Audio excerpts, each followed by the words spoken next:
Hello दोस्तों, स्वागत है आपका अपने ही यूट्यूब चैनल नीतीश स्टडी में। तो दोस्तों, आज की इस वाली वीडियो में हम लोग पढ़ेंगे जीके जीएस का 20 अति महत्वपूर्ण प्रश्न, जो सभी प्रश्न सिलेक्टेड है दोस्तों और किसी न किसी एग्जाम में पूछा गया है। तो इसीलिए आपको वीडियो को शुरू से लेकर पूरा अंत तक देखना है, क्योंकि यहाँ पर हम लोगों ने 20 प्रश्न को कवर किया है और लास्ट में आपसे एक सवाल भी पूछा गया है, जिसका उत्तर आपको वीडियो के कमेंट बॉक्स में बताना है। तो चलिए आज की इस वाली वीडियो को शुरू करते हैं। तो आज का पहला सवाल देखते हैं कि सिंधु घाटी सभ्यता का प्रमुख बंदरगाह कहाँ पर था। सिंधु घाटी सभ्यता का प्रमुख बंदरगाह कहाँ पर था? तो आपको ये देखना है कि लोथल में। ठीक है, लोथल में दोस्तों सिंधु घाटी सभ्यता का प्रमुख बंदरगाह था। तो पहला सवाल का बिल्कुल सही जवाब हो जाएगा ऑप्शन नंबर सी। दोस्तों, आपको किसी भी प्रश्न का उत्तर पहले से आता होगा तो वीडियो के कमेंट बॉक्स में बताना बिल्कुल भी ना भूलिएगा। ठीक है, तो दूसरा प्रश्न है दोस्तों कि हड़प्पा सभ्यता की खोज किस वर्ष में हुई थी। हड़प्पा सभ्यता की खोज किस वर्ष में हुई थी? तो आपको यह देखना है कि 1921 ईस्वी में। ठीक है, 1921 ईस्वी में दोस्तों हड़प्पा सभ्यता की खोज की गई थी। चलिए दोस्तों, अगला सवाल देखते हैं। अगला प्रश्न है कि निम्नलिखित में से हड़प्पा सभ्यता की खोज किसने की। निम्नलिखित में से हड़प्पा सभ्यता की खोज किसने की? तो आप कह रहे हैं कि दयाराम साहनी ने। ठीक है, दयाराम साहनी ने दोस्तों हड़प्पा सभ्यता की खोज की थी। तो तीसरा सवाल का बिल्कुल सही जवाब हो जाएगा आपका ऑप्शन नंबर डी। दोस्तों, सभी प्रश्न सिलेक्टेड है, इसीलिए आपको वीडियो को पूरा ध्यान से देखना है और सभी प्रश्न को याद कर लेना है। ठीक है, तो देखिए दोस्तों, अगला सवाल देखते हैं। भारत में खोजा गया सबसे पहला पुराना शहर कौन सा है? काफ़ी इंपॉर्टेंट प्रश्न है दोस्तों कि भारत में खोजा गया सबसे पुराना शहर कौन सा है। तो आपको याद है दोस्तों कि हड़प्पा शहर। ठीक है, हड़प्पा शहर जो है दोस्तों भारत में खोजा गया सबसे पुराना शहर है। तो चौथा सवाल का बिल्कुल सही जवाब है आपका ऑप्शन नंबर ए। चलिए दोस्तों, अगला सवाल देखते हैं। अगला सवाल है दोस्तों कि ऋग्वैदिक आर्यों का मुख्य व्यवसाय क्या था। ऋग्वैदिक आर्यों का मुख्य व्यवसाय क्या था? तो आपको याद रखना है कि पशुपालन। ठीक है, पशुपालन था जो दोस्तों ऋग्वैदिक आर्यों का मुख्य व्यवसाय था। तो पांचवा सवाल का बिल्कुल सही जवाब हो जाएगा आपका ऑप्शन नंबर बी। दोस्तों, अगर आपको वीडियो अच्छी लग रही है तो वीडियो को कृपया करके लाइक कर दीजिएगा। अगर हमारे चैनल पर नए हैं तो चैनल को भी सब्सक्राइब कर लीजिएगा, क्योंकि सब्सक्राइब करेंगे तो वीडियो आपके सबसे पहले पहुंचेगा। ठीक है, छठवां प्रश्न है दोस्तों कि चंद्रगुप्त मौर्य ने चाणक्य को अपना क्या बनाया। चंद्रगुप्त मौर्य ने चाणक्य को अपना क्या बनाया? तो आपको याद रखना है कि प्रधानमंत्री। ठीक है, चंद्रगुप्त मौर्य जो थे दोस्तों चाणक्य को अपना प्रधानमंत्री बनाए थे। तो छठवां सवाल का बिल्कुल सही जवाब हो जाएगा आपका ऑप्शन नंबर बी।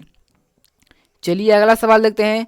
अगला सवाल है कि सिकंदर की मृत्यु कहाँ हुई थी। सिकंदर की मृत्यु कहाँ हुई थी? तो आपको याद रखना है कि बेबीलोन में। ठीक है, बेबीलोन में दोस्तों सिकंदर की मृत्यु हुई थी। तो सातवां सवाल का बिल्कुल सही जवाब हो जाएगा आपका ऑप्शन नंबर बी डी। ठीक है, चलिए दोस्तों अगला सवाल देखते हैं। अगला सवाल है दोस्तों कि मौर्य वंश का संस्थापक कौन थे। मौर्य वंश के संस्थापक कौन थे? तो दोस्तों आपको यह देखना है कि चंद्रगुप्त मौर्य। ठीक है, चंद्रगुप्त मौर्य जो थे दोस्तों मौर्य वंश के संस्थापक थे। तो आठवां सवाल का बिल्कुल सही जवाब हो जाएगा आपका ऑप्शन नंबर डी। चलिए दोस्तों अगला सवाल देखते हैं। अगला सवाल है दोस्तों कि बुद्ध को ज्ञान की प्राप्ति कहाँ हुई थी। दोस्तों यहाँ पर आपको प्राप्ति लिख लेना है कि बुद्ध को ज्ञान की प्राप्ति कहाँ हुई थी। तो दोस्तों इसका उत्तर आपको वीडियो के कमेंट बॉक्स में अभी बताइए। ठीक है, यहाँ पर आपको 4 ऑप्शन दिए हुए हैं, तो इसका बुद्ध को ज्ञान की प्राप्ति कहाँ हुई थी, तो इसका उत्तर को वीडियो कमेंट में बताना है। ठीक है, चलिए दोस्तों अगला सवाल की ओर बढ़ते हैं। अगला सवाल है हाइडे स्पीच का युद्ध किसके किसके मध्य हुआ था। हाइडे स्पीच का युद्ध किसके किसके मध्य हुआ था? तो आपको याद रखना है कि सिकंदर और पोरस के बीच। ठीक है, सिकंदर और पोरस के बीच दोस्तों हाइडे स्पीच का युद्ध हुआ था। तो 10वां सवाल का बिल्कुल सही जवाब हो जाएगा आपका ऑप्शन नंबर डी। चलिए अगला सवाल देखते हैं। अगला सवाल है अशोक ने किस शहर की स्थापना की थी। अशोक ने किस शहर की स्थापना की थी? तो आपको याद रखना है कि श्रीनगर शहर की। ठीक है, अशोक ने दोस्तों श्रीनगर शहर की स्थापना की थी। तो 11वां सवाल का बिल्कुल सही जवाब हो जाएगा आपका ऑप्शन नंबर ए। दोस्तों यहाँ पर सभी प्रश्न सिलेक्टेड है, इसीलिए आपको पूरा ध्यान से देखना है। और आपको वीडियो अच्छी लगी है तो वीडियो को लाइक करिएगा। ठीक है, 12वां सवाल है दोस्तों किस आक्रमण के बाद अशोक ने बौद्ध धर्म अपनाया था। किस आक्रमण के बाद अशोक ने बौद्ध धर्म को अपनाया था? तो आपको याद रखना है कि कलिंग का आक्रमण, ठीक है। कलिंग का आक्रमण के बाद दोस्तों अशोक ने बौद्ध धर्म को अपनाया था। तो 12वां सवाल का बिल्कुल सही जवाब हो जाएगा आपका ऑप्शन नंबर सी। चलिए अगला सवाल देखते हैं 13वां सवाल। 13वां सवाल है दोस्तों कि शुंग वंश के संस्थापक कौन है? शुंग वंश के संस्थापक कौन है? तो आपको याद रखना है कि शुंग वंश के संस्थापक यहाँ पर आपको याद रखना है कि पुष्यमित्र शुंग है, ठीक है। पुष्यमित्र शुंग जो है दोस्तों शुंग वंश के संस्थापक है। तो इसका बिल्कुल सही जवाब हो जाएगा आपका ऑप्शन नंबर ए। चलिए अगला सवाल देखते हैं।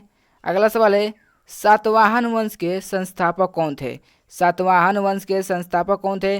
तो आपको याद रखना है कि सीमुक, ठीक है। सीमुक जो थे दोस्तों सातवाहन वंश के संस्थापक थे। तो 14वां सवाल का बिल्कुल सही जवाब हो जाएगा आपका ऑप्शन नंबर सी। चलिए दोस्तों अगला सवाल देखते हैं। अगला सवाल है दोस्तों कि कनिष्क के दरबार में चरक क्या थे? तो आपको याद रखना कि वैद्य थे, ठीक है। तो 15वां सवाल का बिल्कुल सही जवाब हो जाएगा आपका ऑप्शन नंबर बी। चलिए दोस्तों अगला सवाल लेते हैं। दोस्तों यहाँ पर सभी प्रश्न इंपॉर्टेंट है और किसी ना किसी एग्जाम में पूछा ही गया है, तो इसीलिए वीडियो को पूरा ध्यान से देखिए और याद भी कर लीजिएगा, ठीक है। तो 16वां सवाल है कि बुद्ध चरित्र किसकी रचना है? बुद्ध चरित्र किसकी रचना है? तो आपको याद रखना है कि अश्वघोष की, ठीक है। अश्वघोष की दोस्तों बुद्ध चरित्र रचना है। तो 16वां सवाल का बिल्कुल सही जवाब हो जाएगा आपका ऑप्शन नंबर डी। चलिए दोस्तों अगला सवाल देखते हैं। अगला सवाल है भारत का आइंस्टीन किसे कहा जाता है? भारत का आइंस्टीन किसे कहा जाता है? तो आपको याद रखना है कि नागार्जुन को, ठीक है। नागार्जुन को दोस्तों भारत का आइंस्टीन कहा जाता है। तो 17वां सवाल का बिल्कुल सही जवाब हो जाएगा आपका ऑप्शन नंबर बी। चलिए दोस्तों अगला सवाल देखते हैं। अगला सवाल है कि निम्नलिखित में से गुप्त वंश के संस्थापक कौन है? निम्नलिखित में से गुप्त वंश के संस्थापक कौन है? तो आपको याद रखना है कि श्रीगुप्त, ठीक है। श्रीगुप्त जो है दोस्तों गुप्त वंश के संस्थापक हैं। तो 18वां प्रश्न का बिल्कुल सही जवाब हो जाएगा आपका ऑप्शन नंबर ए। चलिए दोस्तों अगला सवाल देखते हैं। अगला सवाल है दोस्तों कि आगरा नगर की स्थापना किस शासक ने की थी? आगरा नगर की स्थापना किस शासक ने की थी? तो आपको याद रखना कि सिकंदर लोदी ने, ठीक है। सिकंदर लोदी ने दोस्तों आगरा नगर की स्थापना की थी। तो 19वां प्रश्न का बिल्कुल सही जवाब हो जाएगा ऑप्शन नंबर सी। चलिए दोस्तों अगला सवाल देखते हैं। अगला सवाल है कि गुप्त वंश का वास्तविक संस्थापक कौन था? गुप्त वंश का वास्तविक संस्थापक कौन था? तो आपको याद रखना कि चंद्रगुप्त प्रथम, ठीक है। चंद्रगुप्त प्रथम जो दोस्तों गुप्त वंश के वास्तविक संस्थापक थे। तो इस प्रश्न का बिल्कुल सही जवाब हो जाएगा आपका ऑप्शन नंबर ए। चलिए दोस्तों आज का लास्ट सवाल देखते हैं जिसका उत्तर आपको वीडियो के कमेंट बॉक्स में बताना है और ये भी बताना है कि इन प्रश्नों में से आपका कितना उत्तर सही हुआ है का कमेंट बॉक्स में बताना बिल्कुल भी ना भूलिएगा, ठीक है। तो अगला सवाल है दोस्तों कि 7 टापुओं का शहर किसे कहा जाता है? 7 टापुओं का शहर किसे कहा जाता है दोस्तों? तो यहाँ पर आपको 4 ऑप्शन दिए हुए हैं। तो इसका उत्तर आपको वीडियो कमेंट्स में बताना है। तो अगर आपको वीडियो अच्छी लगे तो वीडियो को लाइक करिएगा और हमारे चैनल पर नहीं तो चैनल को भी सब्सक्राइब कर लीजिएगा। चलिए मिलते हैं अगले वीडियो में, तब तक